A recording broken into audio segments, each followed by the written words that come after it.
I struggle a lot with nightmares.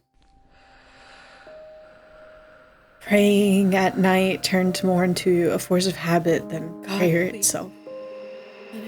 When you become desperate for an answer, you don't focus on technicalities.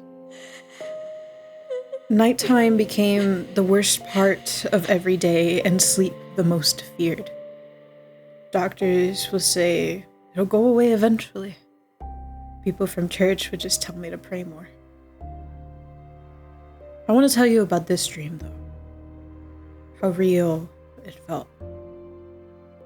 Like an answered prayer. Dreams tend to be inconsistent for me. I remember mountains and oceans, lakes and frozen trees. Despite it all, it was beautiful. There was a bench near the water.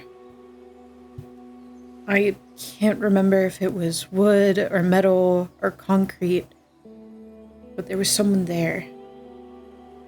Despite the inconsistencies, he never changed. He had a somber look in his eyes. Whatever he saw was farther than what I could see. I sit next to him. He doesn't flinch. I look out to the water. I know he is. There's no mistaking. I look at my Father in heaven.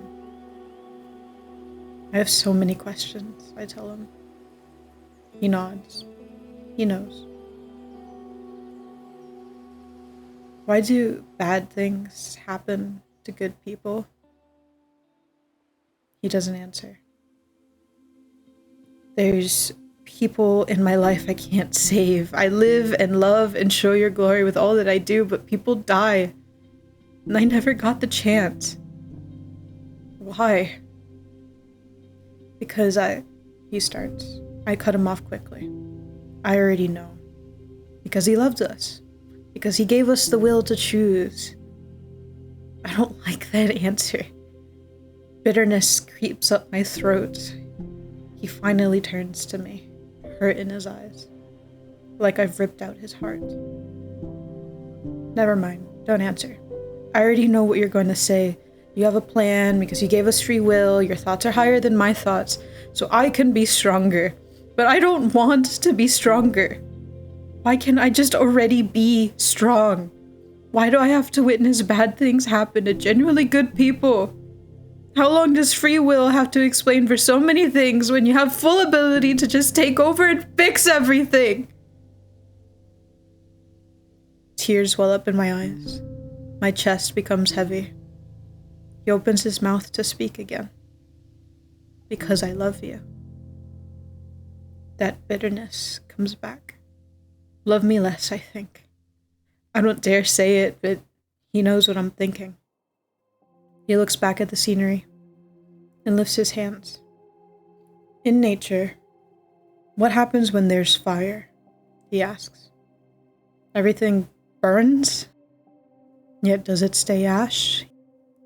The trees and the grass will grow back, fresher and more vibrant and more resilient. There's still a heaviness in my chest. I may be upset about other people, about wanting to save everyone, about having someone as close as a family member die unsaved. I know you're upset, he tells me. Was it my fault? I talked about it. I did everything you asked, but it didn't work. It wasn't your fault. I gave you the option to choose. You planted the seed. That is all I ask of you. Now I will take care of the rest. That doesn't feel like an answer, I say. He smiles at me, reassuring. You will understand one day. I look down.